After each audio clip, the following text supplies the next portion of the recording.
Turning 16 was the day my life fell apart, and then began to rebuild. The rain pounded against the windows of our suburban home, its steady rhythm echoing the chaos inside. Victoria, my sister, leaned nonchalantly in the corner, a smirk playing at the corners of her lips as our parents dropped the bombshell. Rachel, Mom said, her tone as cold as ice, we've made a decision. It's time for you to go. She said it like she was announcing a change in dinner plans, not disowning her daughter. You're not like Victoria, you're not cut out for college, and we can't keep wasting resources on someone who'll never amount to anything. Dad didn't even look up from his newspaper, he was as detached as ever. Meanwhile, Victoria stepped forward, her heels clicking sharply against the floor, breaking the silence. Don't take it personally, little sis, she said, her voice dripping with fake sympathy. Maybe you'll find work as a janitor, that's more your level. I stood frozen, gripping my backpack like it was the only thing tethering me to reality. The signs had been there for years, forgotten birthdays, endless comparisons, and Victoria always being praised while my own accomplishments went unnoticed. But this was a betrayal I couldn't have imagined. Victoria was always their perfect child, private tutors, exclusive dance classes, while I worked part-time jobs to buy my own school supplies. Even when I pulled off a solid B average against all odds, all I heard was, "Why can't you be more like your sister? You have until tonight to pack," Mom said, her voice colder than before, "and don't take anything we bought, you'll be leaving with what you came with." I couldn't help but laugh bitterly. That's fine, I bought everything I own since I was 12. Victoria rolled her eyes, always the victim. Rachel, this is why you'll never get anywhere. That night, as I shoved my meager belongings into a worn-out duffel bag, a fire ignited inside me. I wasn't just going to prove them wrong, I was going to succeed so spectacularly that they would regret every word they'd said. What they didn't know was that for the past year, I'd been secretly teaching myself to code. Every dollar I earned at the cafe went into online courses. Mrs. Chen, my high school computer science teacher, saw potential in me and became my silent mentor. While Victoria flaunted her acceptance to Princeton, I was building a future they couldn't even fathom. Instead of wandering the streets, as they probably hoped, I showed up on Mrs. Chen's doorstep. "Rachel," she exclaimed, pulling me into a tight embrace, "come in, you're safe here." The Chens took me in like family, their modest home becoming my sanctuary. Mrs. Chen honed my skills, and her husband, James, a tech recruiter, helped me land an internship. From there, I poured myself into learning, coding, and growing. By 18, I launched my first successful app, an educational platform for underprivileged students. Its success caught the attention of Marcus Chen, CEO of Tech Fusion, who offered me a spot on the development team. By 26, I had become one of Tech Fusion's youngest executive vice presidents, overseeing billion-dollar projects. My accomplishments were well known, but my name, now legally changed to Rachel Chen, kept my family blissfully unaware of my success. Meanwhile, Victoria stayed on the predictable path: law school, a prestigious firm, and a marriage to Bradley Thompson, a lawyer from old money. Mom and Dad posted about her picture-perfect life on social media, never suspecting what I'd built. Then fate intervened. One ordinary day at work, my assistant buzzed in.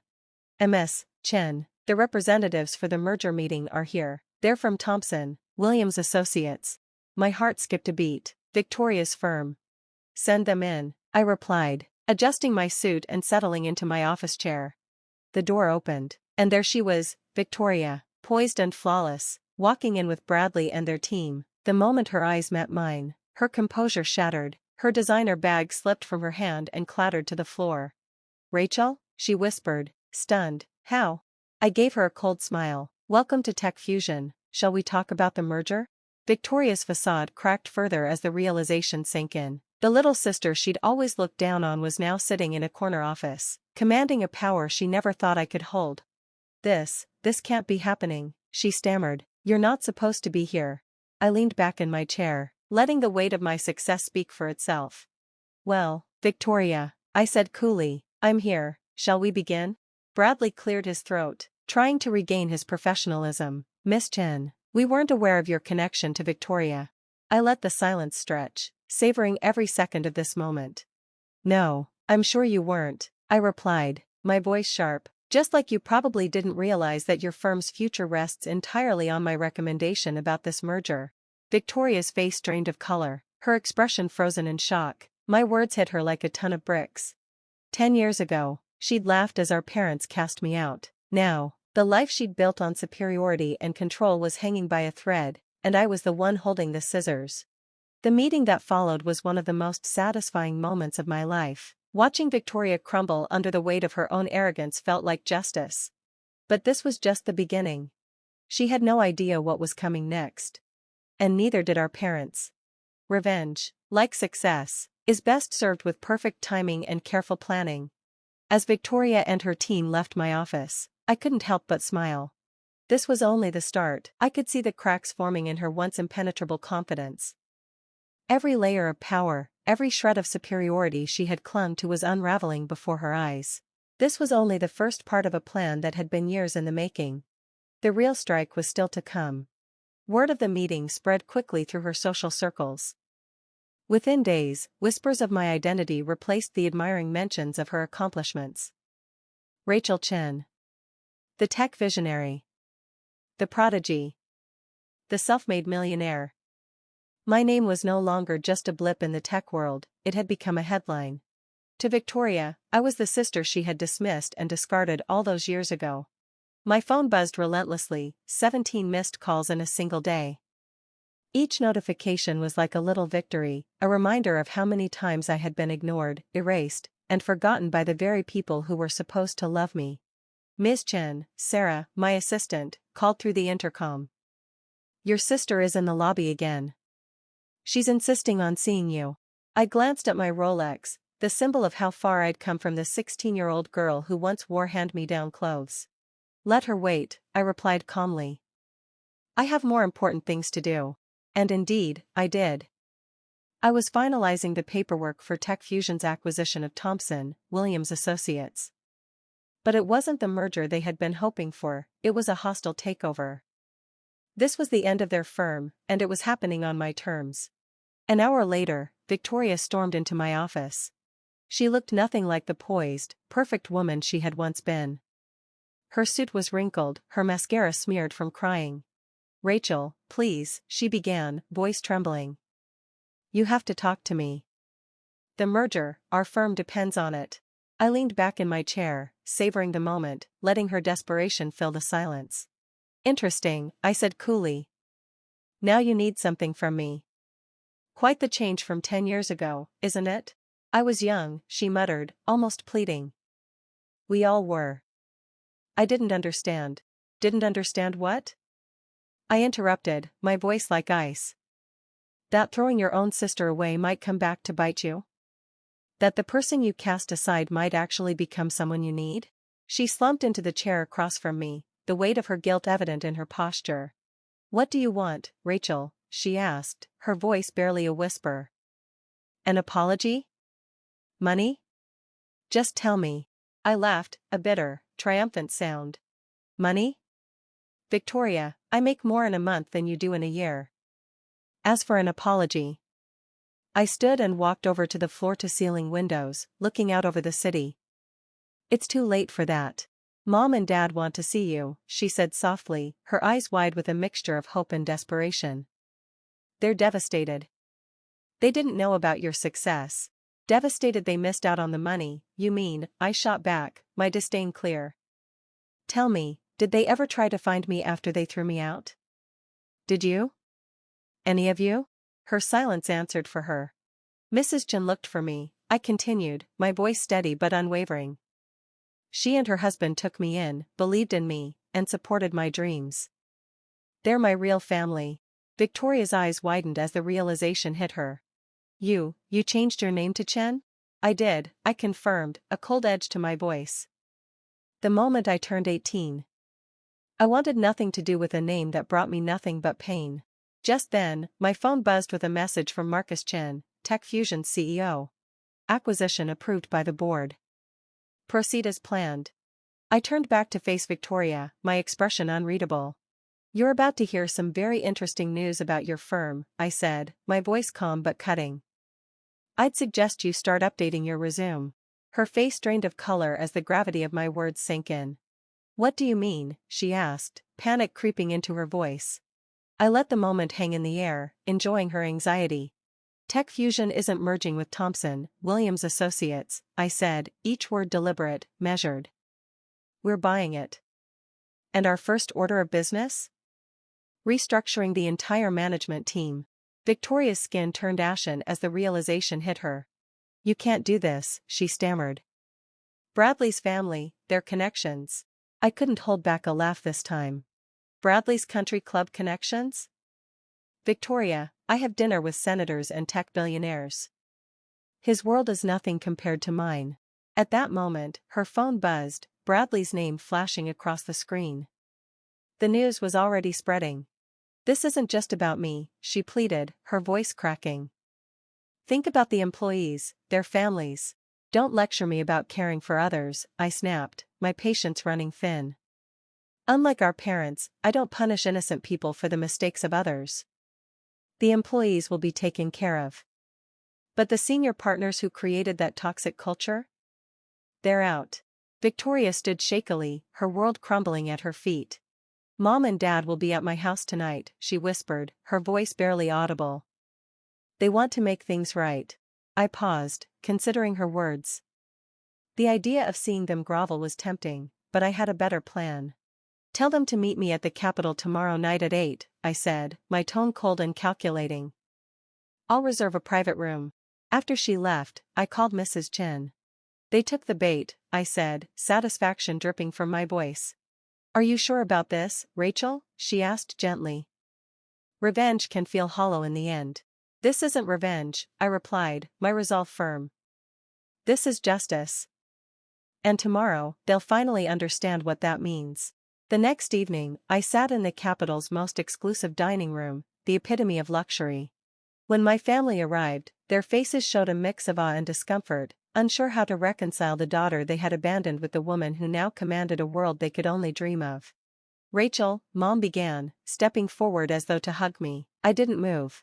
Please, I said coldly, gesturing to the table, sit.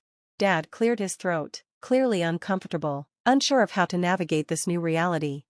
We've been doing a lot of thinking, Princess. Don't, I cut in sharply. You lost the right to call me that the day you threw me out. Mom's eyes filled with tears, her act as perfectly timed as ever. She always knew how to make herself the center of attention, even now. We made a mistake, she sobbed. We were so wrong about you. The waiter approached, uncorking a bottle of wine worth more than their monthly mortgage. The sound of the cork popping echoed through the tense silence, a punctuation mark to the weight of the moment. Yes, you were wrong, I said, my tone calm but unwavering, but that's not why I agreed to this dinner. Victoria shifted in her seat, her confidence starting to crack, her hands fidgeting nervously. Rachel, about the firm, she began. The acquisition is final, I replied curtly, cutting her off again, and that's not why we're here. From my briefcase, I pulled out 3 folders and slid one toward each of them. Open them. The room fell silent as they reluctantly opened the folders. Inside were meticulously documented records, everything from forgotten birthdays, cruel remarks, to financial statements, property deeds, and investment portfolios, all their secrets, all their debts. How did you get this? Dad's voice faltered as he scanned the contents, his eyes widening in disbelief. While you were busy boasting about Victoria's mediocre achievements, I began, leaning back in my chair, savoring every second of their discomfort. I was busy acquiring everything you owed, your mortgage, your car loans, Victoria's student loans, even Dad's failing business liabilities. I let the moment settle, watching their faces as they processed the weight of my words. I own it all, I continued. Every penny you owe is now mine. The shock was palpable. I could see the color drain from their faces, especially Mom, whose hands trembled as she gripped the folder, her perfectly manicured nails leaving indentations in the paper. Now, I said, taking a slow sip of wine, we're going to discuss terms. For the first time, they were speechless. Dad, the man who once treated me like nothing, was now a shell of the person he had been. He cleared his throat, his voice barely audible as he finally spoke. What do you want? What I want, I said, leaning forward, my voice deliberate, is for you to understand what you threw away 10 years ago, not just a daughter, but someone who could have been your greatest ally. Mom wiped at her eyes, her mascara streaking as she sniffled. We can be a family again, she whispered, her voice breaking. Please, Rachel, we'll do anything. I raised an eyebrow and pulled out another set of papers, the final documents in my plan. Victoria, ever the lawyer, snatched the papers first. Her face went pale as she read through them. This is everything. The house, Dad's business, my trust fund. Precisely, I said with cold satisfaction. Sign it all over to me, and I'll erase your debts. Refuse, and tomorrow, I'll foreclose on everything. You can't do this, Dad protested, his voice desperate now. We'd be ruined. Ruined? I echoed, my laughter cold and sharp. Let me tell you about ruined. I leaned in, my voice hardening. Ruined is being 16, with nowhere to sleep, because your family threw you out. Ruined is working 3 jobs just to survive. Ruined is watching your perfect daughter post about her perfect life while you fought just to make ends meet. Victoria's anger flared, her face turning red. You're better than this, Rachel. You've already won. You're wealthy, powerful. Why stoop to our level? This isn't about stooping, I said, my voice unwavering. This is about justice, consequences. I pulled out my phone and hit play.